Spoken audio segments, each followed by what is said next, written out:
Hello, Aquarius.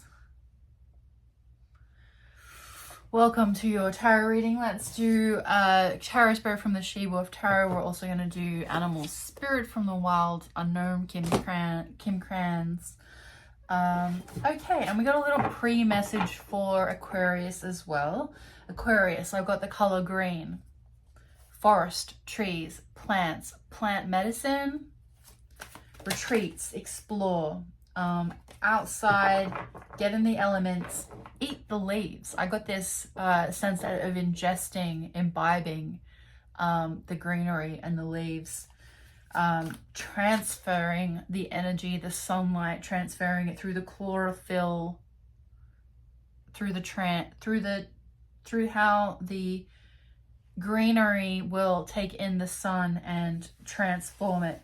The synthesis. So it was about the synthesis of energy and getting that energy from the sun through the leaves into your body. So it was about exploration, retreat, plant medicine. So definitely time for you to connect, Aquarius, to get some retreat from the outdoors, from the outside spaces, where you can slow down and take in the wisdom, and take in the messages and take in the energy and the replenishment available. Let's do a Celtic spread for Aquarius. Okay, Aquarius, let's get into your reading. Let's have a look. What's your current situation at the moment? We're Four of Swordsing.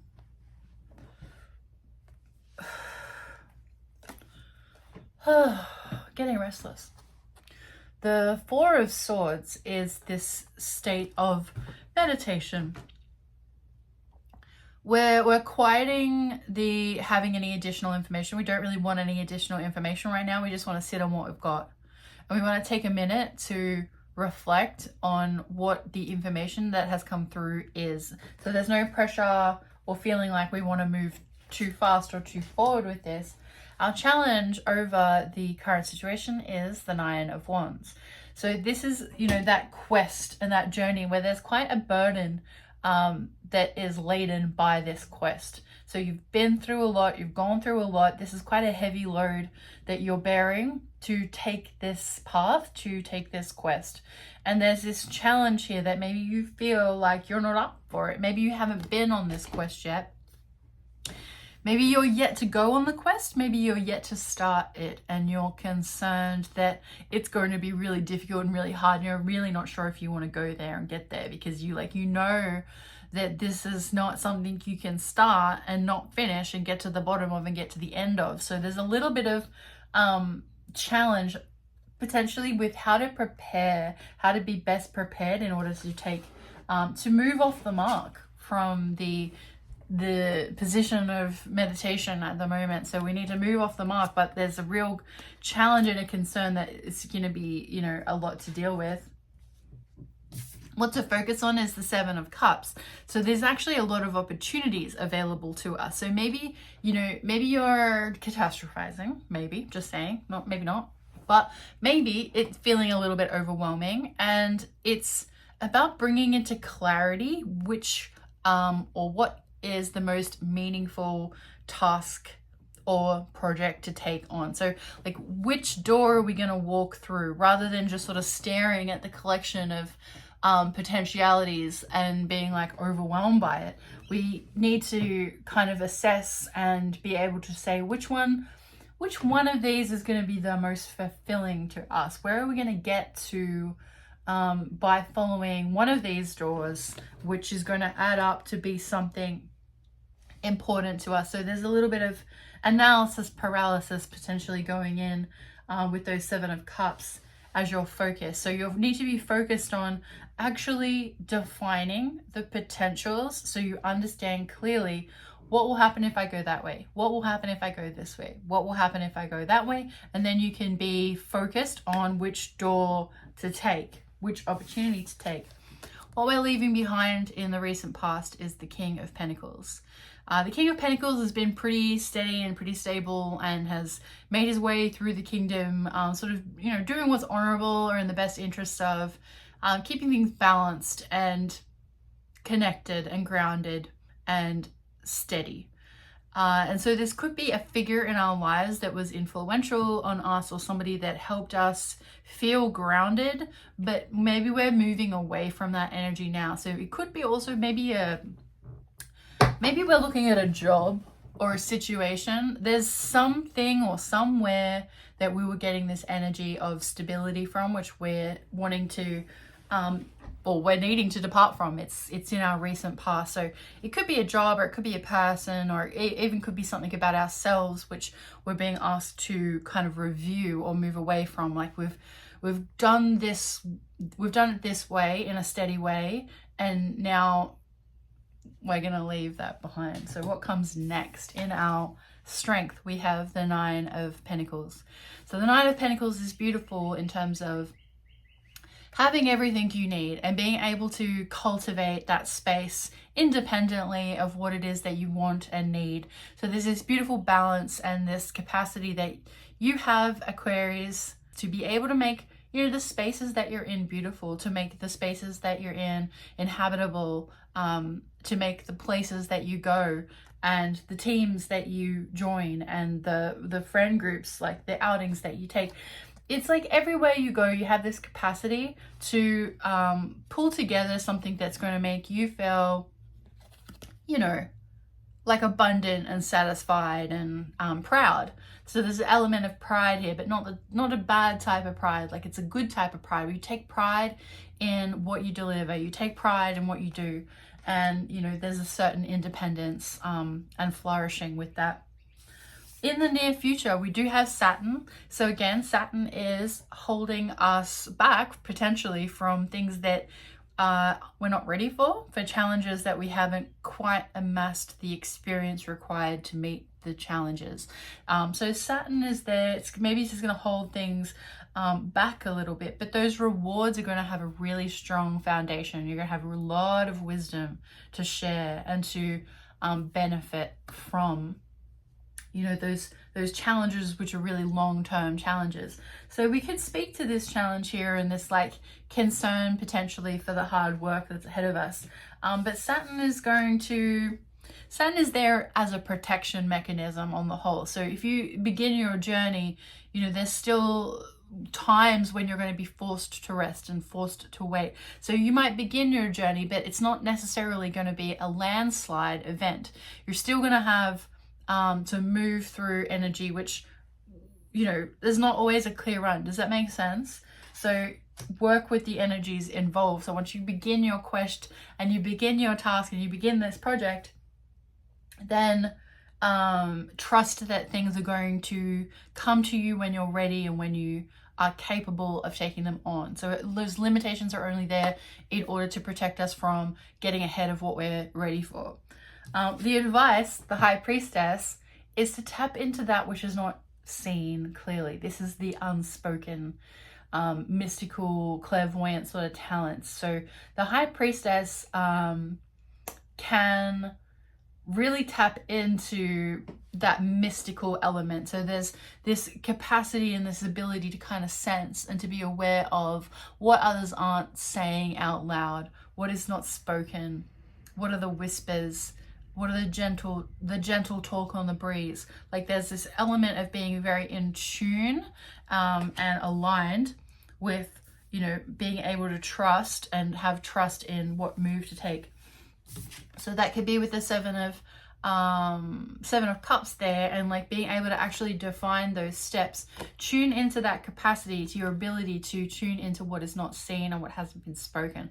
So maybe this is a method of meditation or journaling or some way look around at the signs and the symbols and pull through what it is that you sense on a deeper level, which will help you understand what those potential roads are.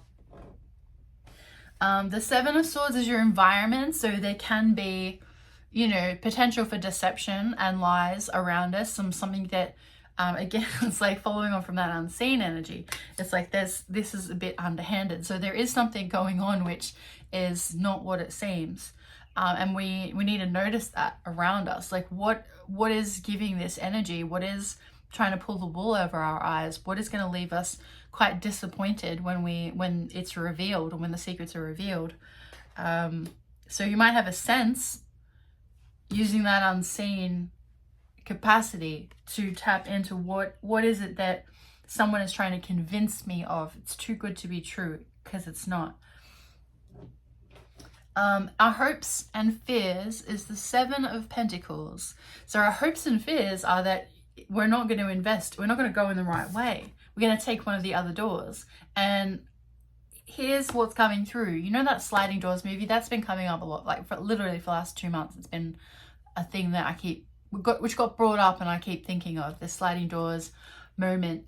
You can't really take the wrong door. You're just looking at what's going to happen down each way to the best of your ability, tapping into what is not seen.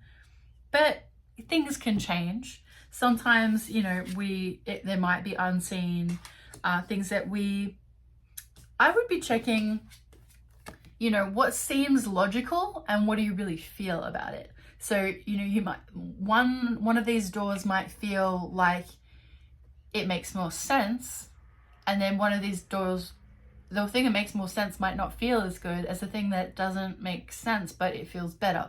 And you're wanting to tap into that because you have the capacity to feel that vibration, and something is not what it seems. So the thing that seems like a good idea may not be the best idea. And so there is a concern that you will invest in the wrong thing, but it'll just be a longer journey. Don't worry about it.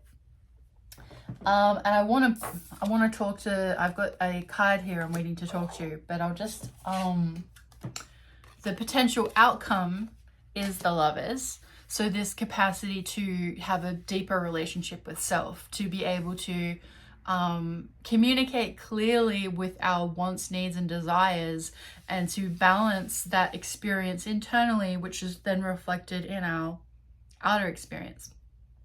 It takes us to places where we can enjoy passion and love and connection, and be connected to people in our external environment based on how familiar and in love we are with ourselves, like how much that love experience within us is reflected in our outer world. So we've got the Lovers coming out. It's also, you know, Gemini communication. There's a lot of fun and banter, and yeah, there's a lot like things, there's lots going on for Gemini and the Lovers. So it's definitely fun. It's fun in games. That's your potential outcome. So sometimes the thing that we think we're focused on is not necessarily the thing that we get. So there could be, with this Lovers, is actually a side quest. We might think that this is going to be hard work, or the other way of looking at it is that this whole quest could be about self-love and that journey of self-love, and that, you know, going into our deepest and darkest reservoirs may pull out things that we don't like, or we didn't expect, or are really hard to sort through. So this could feel like a little bit of PTSD. There could be a little bit of trauma that needs working through as well. But here we go, the Turtle, and I want to bring the Turtle in because this is what I mean by, like, you can't really take the wrong door. The Turtle energy is all about feeling very grounded, very connected to Earth. There's an ancient soul. There's a trusting. There's being at home in the self is with the Turtle. And the Turtle is a real storyteller. The story, the Turtle gathers experiences and situations and circumstances, and, you know, gathers the story and collects it under his shell or her shell. So the Turtle is gathering experiences. So that's what I mean by you can't take the wrong door, because you're going to be collecting the experience, and it's about feeling at home in the self. And it's about telling your own tale and telling your own story. So when you're in balance, it's peaceful, adventurous, and productive. When out of balance, it slows to a halt. So I'm not saying necessarily that we're at a halt, but if we go back to the current situation with the Four of Swords, we could be, you know, in some ways delaying the situation a little bit before we dive into it, because it might be a bit like overwhelming, because we can tell that this Saturn's coming up. But Saturn is a protector. You know, you got to be in it to win it, right? So you got to get out there and take the adventure of life in order to gather the wisdom and the stories to upgrade, to experience. Like, everything about being here and alive and on earth is pretty fabulous. So let's be grateful. Let's give our thanks. Thank you very much for sitting with me for this. I hope this has been helpful, Aquarius. And if you would like to like the video, if you want to subscribe to the channel, if you want to leave a comment, if you want to share the video, that's cool. If you want your own reading, if you want human design reading, if you want help with your interiors, I do holistic interior design. So everything in the kitchen sink here. Welcome to Sunbaker Studio. I'm Natalie Moss. Have a beautiful day.